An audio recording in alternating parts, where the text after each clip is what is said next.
Hello and welcome to episode number 212 of the Parkrun Adventurers. I'm Scott and I'm talking to you from Melbourne. And with me in the studio in sunny Queensland is Mel. Welcome along, Mel. Thanks, Scott. How are you doing today? I'm very good. Every day is getting better down here, so lots to be happy about. And what about you? Yeah, look, I can't complain. Queensland has parkruns back as at last weekend, so it's the dream. I'm living the dream, Scott. But tell me, you're also living somebody's dream because you guys get to eat a lot of donuts down there lately, I believe. We have. I actually did. I think on maybe the second or third donut day when people started talking about that really becoming mainstream, I did go and buy a whole pack of donuts. For people who don't quite get the reference, as many of you know, we had a very long and severe second lockdown because of COVID here in Melbourne. And when we realized the goal of getting to days where we had 0 cases and 0 deaths, people on social media started calling them donut days, like donuts for zeros. And so then we were like, oh, we've had another donut day. And that became a thing. And we've now, I think today was like 30 donut days in a row that we've had now. Brilliant. Definitely for the first few. Seriously, supermarkets were selling out of donuts because I think there was just this sort of collective joy around a target that I think people thought was not achievable. I certainly had my doubts about whether it was the right thing to do or whether it was achievable. But I think having achieved it, there's been a real sense of achievement and sort of happiness that we were in this together and we got something, and to celebrate that with something nice like donuts has been a real nice thing. Go Victoria. And hey, do you reckon this was the brainchild of some really savvy social media person from Donut King or Krispy Kreme who was just like, I think I know how we can sell more donuts? Well, I don't know actually who sort of first started doing it, but I know there's a guy, Anthony Mackley, who runs a Twitter account, and he very early on set up a website for reporting COVID data very early on in Australia. And he started using it in the graphics, donuts, and when other states and stuff were getting it. So he definitely played a big role in popularizing the thing. So I haven't actually seen any brands jumping on that bandwagon. I think they might be a bit hesitant to do that. Oh, look, I'll be honest. I've bought donuts in solidarity with you guys just because I'm like, if I ever need an excuse to go to Krispy Kreme, this is it. Did you get some pineapple ones? I didn't. Do they do pineapple ones? Oh, absolutely. Absolutely. Pineapple donuts. Oh, my goodness. I think I'll have to go back and check tomorrow. Definitely passion fruit's more common. Your standard Coles pack with chocolate, strawberry, and passion fruit is you probably your bog standard one. But absolutely, there's pineapple ones. I've certainly consumed some pineapple ones. Oh, I'd be all over the pineapple. Actually. I'm going to get donuts tomorrow now, actually, Mel. I thought, I've had a month of sort of doing it, but we can't have this conversation now. You've got me locked onto it. Everybody who's listening is salivating, thinking, oh, I could really go a donut right about now. You're welcome, Krispy Kreme, Mr. Donut. We'll send you an invoice. So, we don't have Parkrun back here. Maybe we'll touch on that a little bit later, but you do, and you got to get out. So while I'm sitting back eating donuts, you got to go to a Parkrun on Saturday. So let's dive straight into that, Mel. How was that? It was a bit of a mixed bag, Scott. Where did you go? Well, I was at Kawana, my home parkrun. Everybody in the states and territories that have parkrun back have been encouraged to stick close to home. Just go to your home parkruns if you can. Obviously, if you're traveling and you just find yourself in another place and you want to grab a parkrun fix, there's nothing wrong with that at all. But so, yeah, I was at Kawana Parkrun. I volunteered to do the barcode scanning. It was a fun morning. It was great to be back and out there. But when I said a little bit earlier that it was a mixed bag, I couldn't get the same level of excited of it as I think I would because so many people in the world don't have parkrun. Yeah. I found it really difficult actually to enjoy it as much as I felt like I should have, just because I'm so conscious that there are so many who really desperately wish to have it back and they just don't and they can't for, whatever reason their circumstances don't allow in their country or in their state. But I think the vast majority of them would want you to enjoy it. It's like if you can do it, there's no point you doing it sort of, half measures. 100%. And look, I've been the same. I've been so excited when New Zealand came back, and then we had the Northern Territory and the other states coming online shortly after, Tassie and WA and Japan. All these places have got it back, various individual events in other areas and stuff too. And I have had no jealousy, I guess. I haven't had any jealousy that they've had it back. I've literally just had nothing but joy for them and glad that they could have it and glad that they could experience it. So it has been a bit of a eye-opener for me that I didn't feel when it was my turn that it was okay. I don't know if I'm one of those captains on a ship that's going down and I feel like I have to be the last one off the boat after everybody's got it back. That's possibly the only way that I would 100% enjoy myself. And I'm not trying to be a martyr or anything like that. It's just, conscious that I've got friends who aren't park running. So don't get me wrong, I had a great morning. It was wonderful to see everybody and those familiar faces that I haven't seen in so long. And had the warm fuzzies when John Taylor, fondly known as JT at Kawana Parkrun, he finished his 350th parkrun. So Wow. he stopped on 349 and he's in his late 80s now. So when he crossed that finish line, there was actually a lot of applause just rippling through the crowd. And that was an emotional moment for me. But apart from that, I didn't have the same kind of emotion as I had when Northern Territory came back, for example, and I was feeling the joy and the emotion for other people. I felt a little bit separated from it. So I'm not trying to be ungrateful. Yes. No, look, I can sort of understand where that comes from. We're still, it's uncertain. We're still a little way away from it here, so I can't totally imagine how I'll feel when I get to do a park run again. But I can understand where you're coming from. So for those out there listening, so we've now got more than half of the states and territories in Australia back up and running. Yes, so 5 out of 8 of the states and territories are back, and there'll just be 2 left after this weekend coming. Yes, and that's really exciting. And I think, I'm sure people appreciate the work that's been happening behind the scenes with all of the parkrun stuff, dealing with the bureaucracy in every different state. I think people who live in Australia have got used to the fact that this pandemic has brought out a lot of differences in the way that different states assess risk and handle processes and handle approvals and things like that. And that's certainly, I think, borne out in the way that parkrun's restarted. And speaking as someone that hasn't been able to yet participate, I just think it's great. And I think that not only in Australia, but in the rest of the world, I think particularly with such a large number of events coming back in Queensland, this must give some confidence to other jurisdictions that this thing that we love and do can be done safely and in a way that is sort of acceptable to governments and the broader community. So I think every week that we have parkrun operating in places gives us more and more hope that we can accelerate towards the other ones starting. Absolutely. And look, not even just hope, but evidence that it's safe to operate. And so hopefully everybody else gets on board sooner rather than later. But you know what? I did miss before Parkrun came back, and I'm not sure. I can't remember if I mentioned it when I was chatting to Linda last time, but Kawana Parkrun had our 8th anniversary, and it was literally a non-event because we weren't there and it didn't happen. And I know you guys at Albert Park had your 9th anniversary recently too, Scott, but you guys made it an event, didn't you? And I want to hear more about it. Well, we did, yeah. And I think, look, people all around the world, probably 80% of parkruns have missed their anniversary this year. Obviously a few got through at the start. But I think people, for some of them, that's always a really big day in the calendar. And I think it's a day when we reflect back on, how far. And for us, 9 years has been phenomenal. And there's a lot that's happened in that time. But we managed to replicate a few of the things at Albert Melbourne Parkrun here. The last few years, we've just sort of settled on each anniversary doing a rainbow theme for it. It's a sort of a theme that stuck and it stopped us having to think up new ones every year.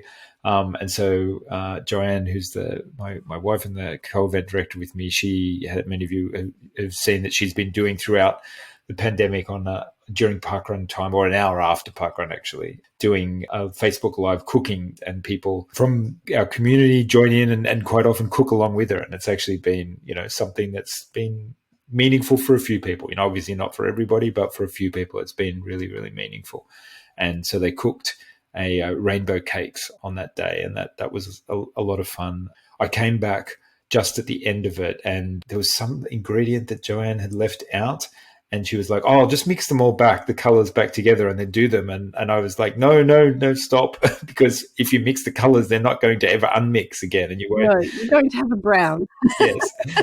And she was like, "Oh yeah, good point." So that was good. But yeah, she did a really great job, and we had a couple of people who went down to the course, and Daryl and Julie, who's a couple who are awesome volunteers. They took photos of themselves down at the course and posted that into the chat. And there are a few other people that dropped in, and and there were people cooking along, which was really a really good thing. And then myself and a few others actually wore sort of rainbow outfits during our not park run. So I went out with one of our run directors and very good friend Sarah, who we have been running together most or all Saturdays during this, and we did a 9-kilometer run for 9 years. We both had rainbow outfits on, running along the beach at St Kilda, and yeah, we got a lot more smiles on that day than normal. So that was really nice. So we managed to capture a few aspects of the day and the anniversary by sort of replicating those things that we normally do. And you can never have too many rainbows. No, that's exactly right. There's a lot of symbolism in it, and we think that the rainbow is there, and there is light coming, and there is hope, and there is parkrun coming back, as you saw.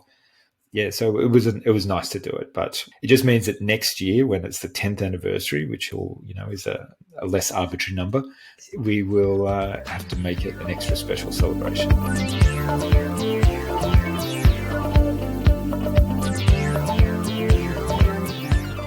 Lockdowns have left a lot of people running around their own backyards, Scott. Yes, lots of people have been running around their backyards and things like that during this time. And I believe you had a conversation with one of them who got quite good at running around a fairly big yard. I did. We should go have a listen. Great. In October, our guest competed in the Big Dogs World Championship for the year 2020. The aim of this competition is to see who can run the greatest number of yards, that is laps, with each yard being 6.7 kilometres, not to be mistaken with that other unit of measurement that I don't understand. 21 countries took part in the championship, with each country hosting their own event this year, and the Aussie leg was held on the Oxley Common in Brisbane. This year, not only did our guest compete in it, but he won it in Australia and finished 17th in the world out of a field of 315 runners.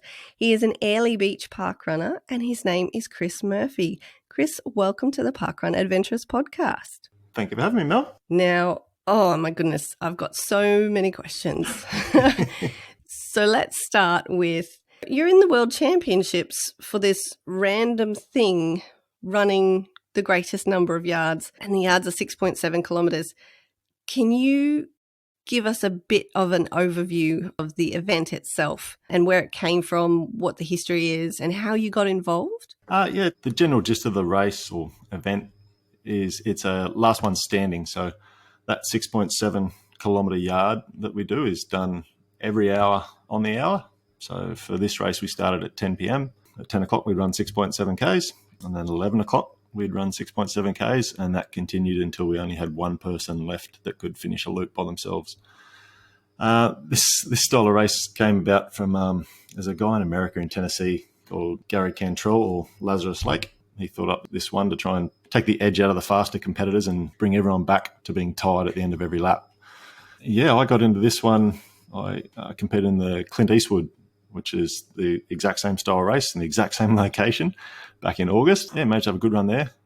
Did 30 yards, came third. So then when this event in October, the World Champion style one came about, I got invited to be part of the Australian team. And it turned that into a bit better day than expected.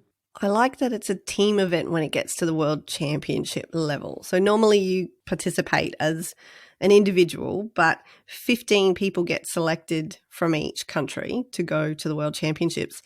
How do people get selected?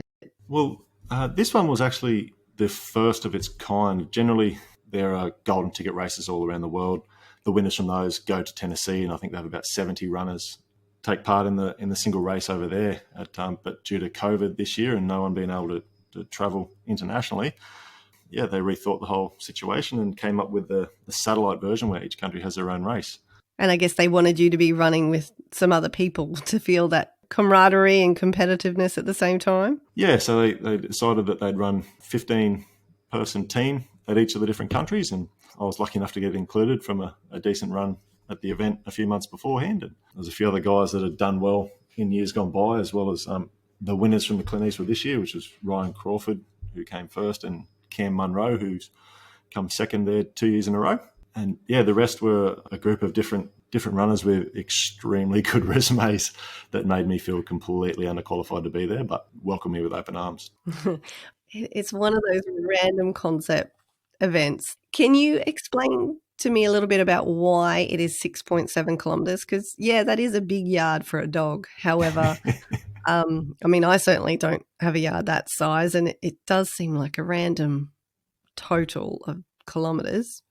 It does, but the fact that if you add that up for 24 hours, it's worked out so that every 24 hours that you run for is 100 mile. Aha. Do you get something for making the 24 hours and doing 100 miler? Do you get a medal or something to say, well, I did the 100 miles, but I didn't win anything else? No, you get the self-satisfaction that you tick the 100-mile box. Bragging rights. That's it. And as you go through like the bigger races like the Clint Eastwood, we had 108 people start. The amount of people that get to that 24-hour mark, the 100-mile mark, and then don't start the next lap is crazy. It's that, I've ticked the box, I'm done. And people pull out straight after 24 hours. So the 25th hour is where you see who's left to run the race. Well, I'm not sure I could blame them, to be honest. Yes. Okay, now I mentioned when I introduced you that you won the Aussie leg and set a new Australian record of 46 laps. Yeah, that's right. So previously the record for this style event was 41 hours. And we managed to push it for an extra 5 hours. I think they've only been running for a few years, so I don't think there's been all that many events. But it was cool to bump it up a few hours. And when you've already done the previous record, and what the person who came second in Australia, how many laps did they get in and when did they stop? 45. So it was Barry Loveday. Was the guy me and him ran together for 16 hours, just the pair of us. 45 hours, 45 laps, we both finished that one. He got helped back to the start line. He didn't want to start, but he did. And I managed to complete the 46th lap, and he walked his, and he didn't make it back within the hour. So that means that I was the winner. So it's a literal, as soon as there's one person left, game over. Oh, okay. So they don't let you keep going. No. Just because you want to clock up some extra kilometres and you've got the time. No. A few people have said that me being the winner of the race, technically I'm the only loser because I don't get to find out how far I could go. Well, I guess there's nothing from stopping you doing it unofficially, is there? No, and the hard part was there was a few other countries, another 5 other countries still going when we were finished. America went to 69 hours, and Belgium with Carl Saab went to 75. So they don't, okay, and this was going to be another one of my questions, and I guess it's sort of hinted at by the fact that you started at 10 p.m, which once again is a very random time to start a race. Is that because you were all literally running at the same time wherever you were in the world? Yes, yeah. So it was all hinged around the main race in Tennessee, which started at 7 a.m, I believe it was. There was a live video link between all the events, so we all heard the same bell, the same whistle at the start of every lap, and we'd all toddle away from the start line and do our thing and come back. And live coverage of the whole event was pretty cool. And I think Australia did the best as far as live coverage goes. Alan Davies from AAA Racing and Sam Penny with all the live coverage did an incredible job. So I've got a lot of family down south around the Bathurst area, and they obviously couldn't be up here for it, but they they felt like they were with the coverage that was put out for this race. It was amazing. Oh, that's great. Yeah. And when it comes to the fact that you started at 10 p.m. and they started over there at 7 a.m., do you think that was an advantage perhaps or a disadvantage, or do you think it didn't really make much of a difference? I'd probably put it as a slight disadvantage for the fact that I was probably down a little bit of sleep at the start. For the Clint Eastwood, it was a 1 a.m. start, and that was by choice from the race organiser. I managed to get Let's not make things easy for the people. I got about 2 hours sleep before that race started, so I started on a wrong foot straight away for the original race there. But yeah, I managed to work around that and try and get a bit of sleep every lap and play catch up. But yeah, the 10 p.m. start was probably a little bit rough. By the time you get there, set up and do everything you need to do during the day, you're ready for bed by the time you start in this race. And then there's 46 laps. Did you have an opportunity for any kind of little power snoozes? Did you run a couple of the laps faster, for example, just so you could close your eyes for 15 or 20 minutes before you had to start again?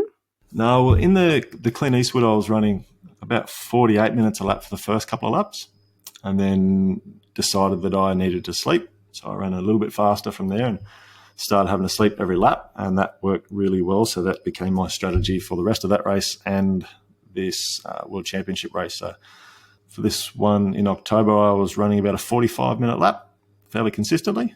And then, I'd come back in, quick bite to eat, sort out the plan for the next lap with my crew, which is my wife and a good friend. And then I would kick back in my reclining camp chair and squeeze in somewhere between 5 and 8 minutes sleep sometimes.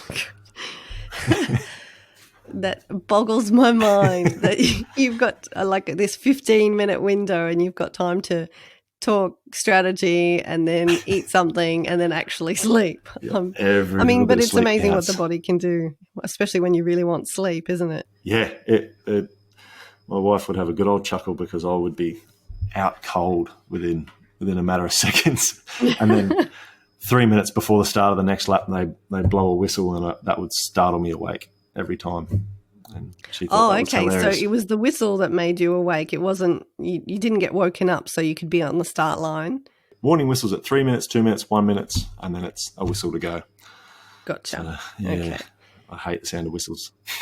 All right, now let's talk about the logistics. You mentioned your wife was on your support crew and another friend. Who are they and what do they do in a world championship to keep Team Murphy going?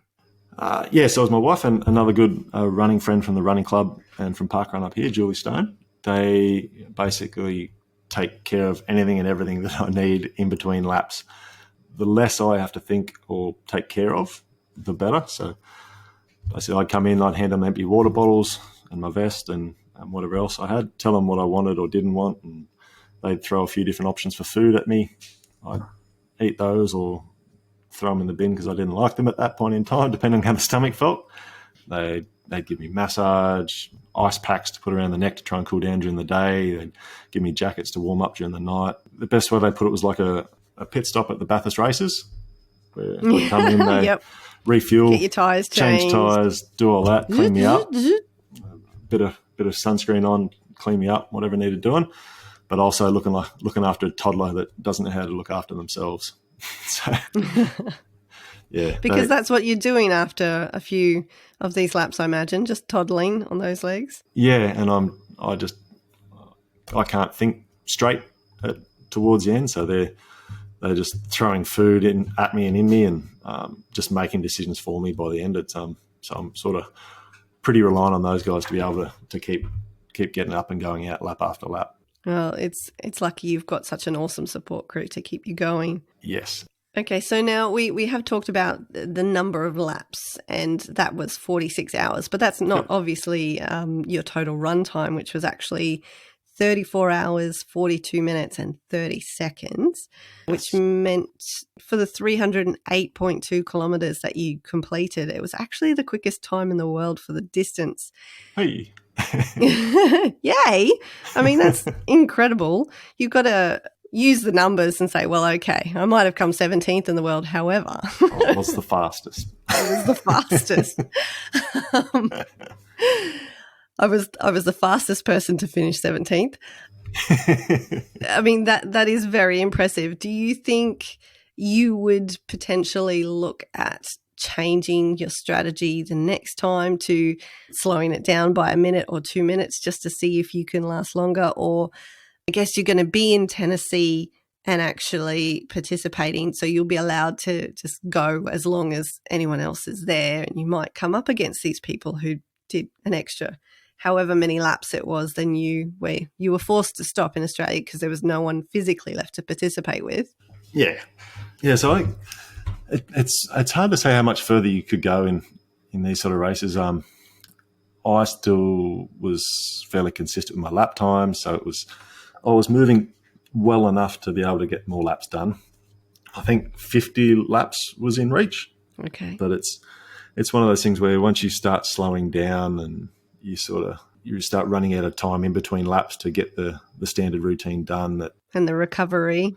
Yeah, and it might make your next lap that little bit slower again. I think it's a fairly quick downward spiral once you start getting into that. But strategy-wise, I think I was pretty happy with what I was doing. It was enough time that I could get a decent rest, a bit of sleep, food, redo everything, and get back out there without being rushed, but also not pushing too hard out on course. Tennessee might be a slightly different course. I think it's a bit more technical. They actually do it slightly different for their race. During the daytime, they run a trail loop, and then during the night they go out onto the road just to make it that little bit safer. Yeah, so it'll be interesting how that would play out. But yeah, I'm pretty happy with my 45, 46-minute loops. All right, so I want to know, how has Airlie Beach Parkrun played into this whole story? How did you first find out about Parkrun and how did you get involved? So back in 2016, I was getting a bit fat and whatnot, not quite as fit as I used to be. So I decided to start just running around the block, trying to do something to build some fitness back up because most sports didn't really line in with work all that well. So got into that, and then a friend from work suggested I should do the Airlie Beach 5K at the running festival there. So I signed up, did that, and then from there I bumped into another friend who said, "Oh, you should come down and do parkrun Saturday mornings, 7 a.m. We run 5Ks every weekend." So I got myself a little barcode and turned up there the following week and started regularly doing that. And I could see the benefit to myself of turning up there week after week. So I put the effort in and pushed myself and forced myself out of bed every Saturday morning to get down there and make it a habit. And really enjoyed it to the point where I started encouraging my wife to get out of bed really early every Saturday morning, much to her disgust to begin with. But and yeah, made some really good friendships there. A lot of different people, which is the coolest thing. There's people well into their 70s that are running there. There's 11-year-olds, 12, 15, 20-year-olds. There's people from all different backgrounds, and they're all 100% behind each other. And I think Airlie Beach is probably one of the friendliest. I know parkrun's a fairly friendly thing, but Airlie Beach is an extremely good bunch of people, and we have a lot of people travelling through, a lot of tourists, so we get that side of things where people having a great old time on holidays as well. And yeah, I made that a habit, and that progressed me to running further and further. I remember when I first started turning up, I'd see people that ran from home, did parkrun, and then ran home again. I thought they were crazy. That's like, how could you run 3Ks to parkrun, run a fast parkrun, and then run home again? I've slowly built up over the years, and I'm a little bit out of town, so it's about an 18K run from me to get from home to parkrun. But during the training times, that'll be a fairly standard run for me to run from home into parkrun, do parkrun, and then potentially run home again or do a few extra loops here and there. But I still try and keep parkrun in amongst the training as much as I can, just because it's given me so much and I enjoy the time I spend with all those people there. So that's just a cheeky little marathon on a Saturday morning with a parkrun in the middle, basically. Occasionally, yes, sometimes. Yeah. And this all started in 2016 and we're only in 2020. Yeah. So it's grown. That escalated quickly, Chris. Yeah. Those kilometres have added up very fast. Yeah, I think I started in 2016, got stuck in the parkrun thing, and then May 2018 I ran the UTA 100K. And yeah, that was a big jump. But I got it done, and yeah, here we are now. Here we are now. Well, Thank you so much for coming on the pod this week, Chris. We really appreciate having you here to share your stories, and congratulations on getting your golden ticket to Tennessee. Commiserations to Nicole for you getting a ticket to Tennessee. Thank you very much. But really wish you all the best for it and can't wait to hear how it goes. Thanks, Mel.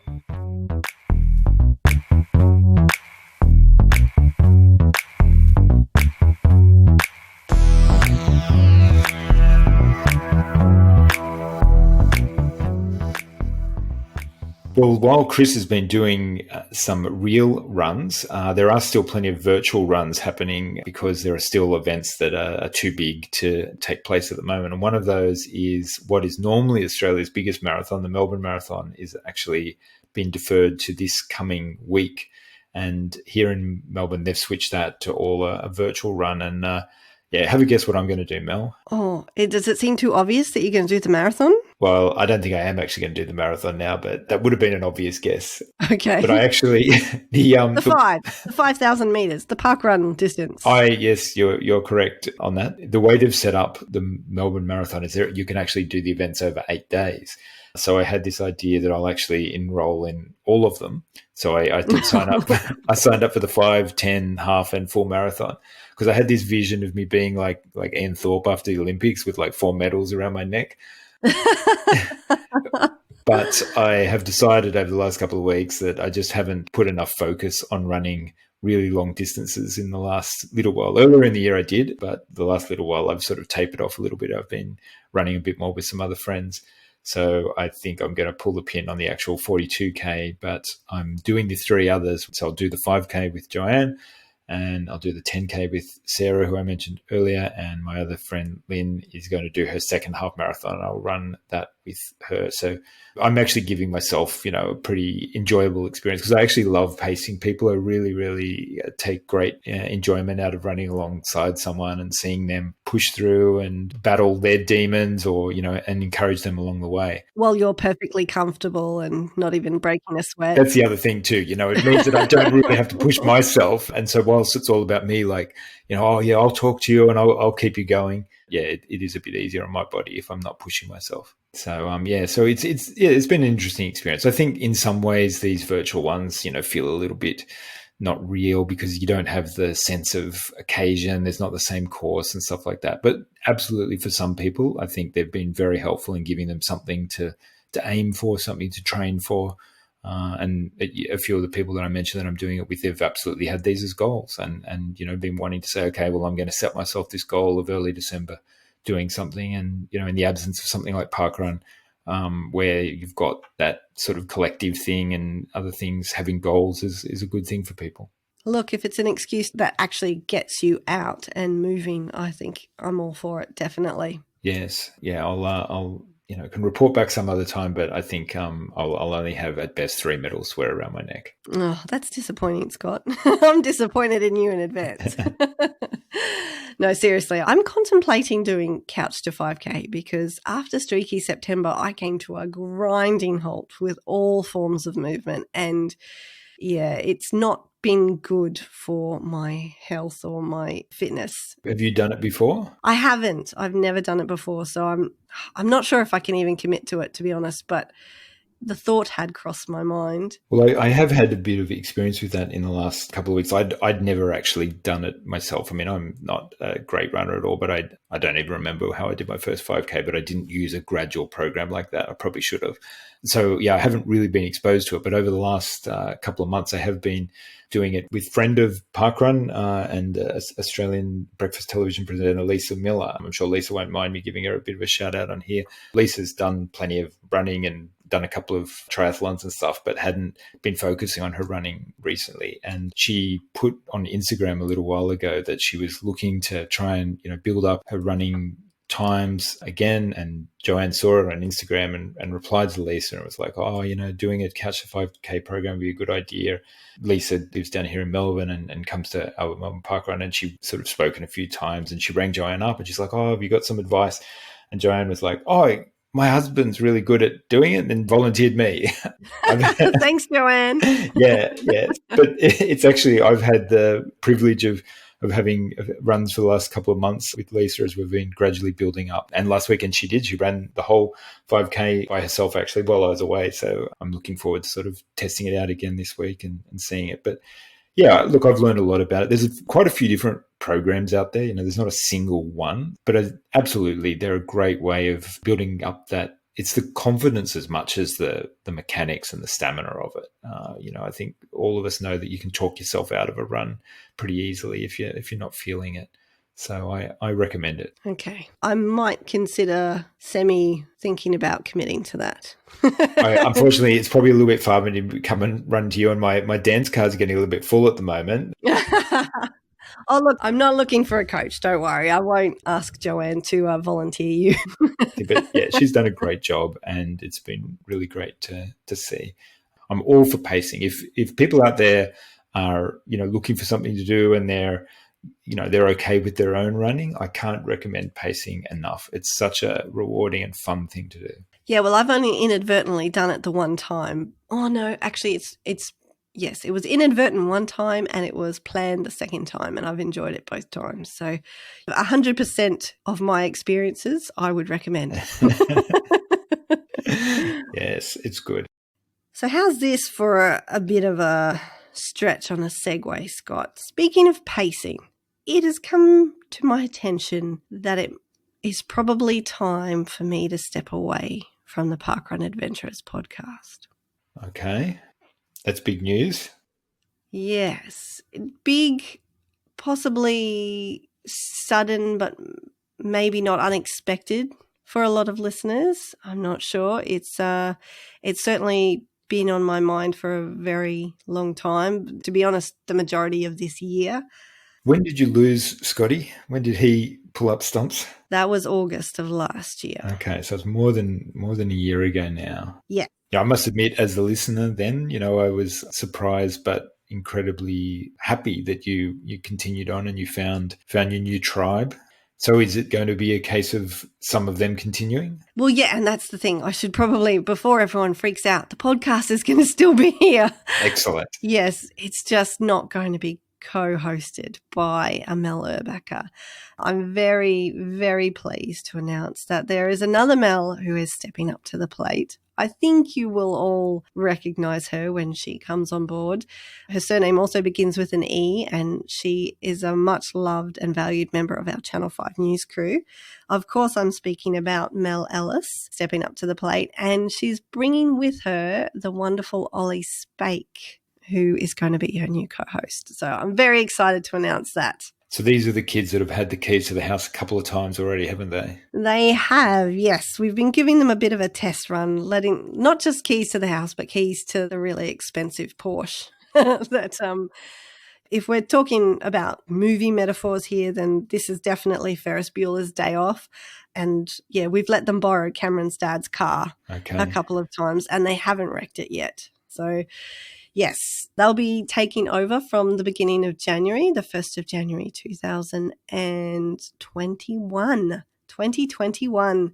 It's going to be a new year for the podcast and a new year for, oh gosh, I hope it's going to be a new year for everyone in more positive than 2020 has been. I'm not usually the kind of person who's, this year has been terrible, I can't wait till next year. But this is, I think, probably the first year of my life where I have kind of thought, I just really hope next year is better. Yeah, look, I think everybody shares that. The pragmatist in me says that it's not all going to change just when the calendar flicks over. But I think that where there's definitely light at the end of the various tunnels around the world. And I think that the start of a new year is always a good reason to rekindle that hope and steel ourselves to hopefully get through what is hopefully the last phases of this pandemic that's thrown up our lives.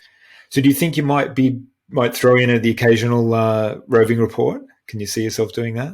Look, I don't know. I'm not going to say never. Never say never. It's possible. I don't know, Scott. I honestly don't know. Yeah, look, I know it's a big decision, and I know many of the listeners know that your passion is also your profession, and this, has meant a lot to you, and it's a big decision. So, but I'm always of the belief that when you make a decision like this, whether it's, leaving a job that you love or moving or whatever change in your life, when you make it, you've got to make it the right decision. And when you make it, you have to follow through on that and believe that it is. Yeah, I agree. And look, it's no secret that obviously the podcast hasn't been the same since Scotty left. It's been a very different podcast, and I have missed him incredibly having that. I mean, the Channel 5 News crew have been beyond amazing in co-hosting with me, and it's been awesome to get to know them all better and let our listeners get to know them all better as they've co-hosted throughout the more than 12 months since he left. But yeah, I do feel like the continuity of having the same co-hosts every week is going to be wonderful to have again. And it's a great opportunity for everyone to get to know Mel and Ollie as they plan their adventures and move forward. At the moment, neither one of them has actually got Parkrun back in their state, but fingers crossed that is only a very short duration. And we've got Channel 5 News crew members all over the country, so there should be plenty of content for them to talk about now that Parkrun is on the up and up with getting back in Australia and Asia Pacific region in general. So yeah, I've got every faith that it's going to be an amazing podcast. I will definitely be tuning in. I'm not going anywhere. And I'm sure all the listeners will still be supportive and hanging around for them as well. And yeah, it's just time. Well, on behalf of listeners, and this is my privilege to get to say this on behalf of the millions of people out there that tune in every week. Thank you for all you've done. I mean, it has been thousands of hours that you've put into this over many years. And, you have brought smiles, you've brought joy, you've brought new facts, you've brought, new experiences to a huge number of people. So it's been awesome. As I've said repeatedly, I've had the privilege of coming on and speaking like this as a co-host a couple of times, but the vast majority of the 200 times I've been, sitting at the end of my headphones, listening at 1.5 times speed and enjoying it all. So yeah, well done. And thank you. That's a lovely thing to say, Scott. Thank you. Well, it's very lucky for me to get to say that. So, but between now and then, there is something very important coming up. And this is another thing that's very dear to your heart and very close to your heart even. And that's our International Ugly Christmas Singlet and Shirt Day 2020. Yes. And every year, all the years ever, Ugly Christmas Singlet or Shirt Day. This year, of course, it is, and it's always on the third Saturday of December, but this year that day falls on the 19th. So put it in your diaries, people, if you haven't already. You don't need to already own an ugly Christmas shirt or singlet. You can make one yourself. There is an instructional video on the International Ugly Christmas Singlet or Shirt Day page on Facebook. So if you head over there and like it, there's a video there showing you how you could make one at home from running singlets you already have and decorations and other bits and bobs you've already got around the house. So you don't have to spend any money to do it. And we will be doing another video before the end of the month with some fresh designs for 2020 as well, which I'm very excited about. But for those that have spent the money, it's probably one of the best investments they've ever made because it is awesome. So I've got mine. I think we were pretty early in getting them delivered, weren't we? You were. Here's the thing, Scott. So apart from the international orders, which actually get prioritized because they're going to take longer to get to their destination, all the other orders get shipped by order of order placement. Okay. So I'm pretty sure you and Joanne had your order in about the first 5 minutes after it opened. Joanne did. I can take no credit for that. Her enthusiasm for this is very high. Christmas Day is Joanne's birthday, so everything about Christmas is a very high priority in our house. Celebration. We both have had all of the editions of the ugly Christmas singlets in previous years and love them very much. So yeah, when you announced that they were up for order, Joanne was straight in, to the point where even a couple of our friends moments later said, "Oh, do you want to order them together so we can save postage?" And Joanne was like, "I've already ordered." And they're like, "Oh, you're too slow." So yeah, okay. So that explains things because ours did come a couple of weeks ago, and I have worn it out a couple of times. I wanted to try it and got some very positive feedback. Actually, I wore it on the day that I mentioned earlier on the Melbourne Parkrun 9th anniversary. because it was pretty rainbow. Yeah, it's pretty colourful. It is. The rainbow colours are based on the gay pride flag. So that was intentional. And also the shirt this year is possibly the most symbolic of all the years that it's ever been, on multiple levels as well. Yeah, it is spectacular. There's a huge amount of detail in there. If you've got one or if you see someone out, I do encourage you to go up and look at it, because I know, Mel, you spent a lot of time in creating very large Illustrator files containing all of the detail of this. Which, yes, and a lot of people who were waiting for the orders to open will know that we mentioned a couple of times, it'll be tomorrow. We're told it'll be tomorrow, and then it was tomorrow, and then it didn't happen.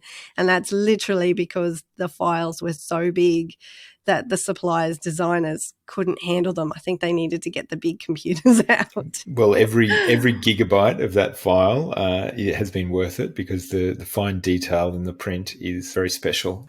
Pleased to see that the pineapples are still featured prominently. There will always be a pineapple, Scott. Every year there's going to be a pineapple. We're in solidarity on that one. It's really great. So I'm looking forward to it. Whether there's Parkrun actually on Christmas Day or not, that shirt will be getting a wear. But definitely on the 19th is going to be a big day. It's going to be super fun. And look, I'm encouraging everybody who's got one already to get out there and wear them, because the joy that you are spreading by having rainbow shirts with an emu on them and all about Christmas cannot be underestimated. And one of the things that I'm most proud of this year is that we actually had them available in children's sizes. And as soon as people started receiving them for their kids and sent me photos, my heart melted, because it's the best decision I've made this entire year, bar none, is to have kids' sizes available, because they are freaking adorable. Excellent. Definitely going to be a mainstay in future years as well. Have you got a sense of how many or what proportion have headed overseas?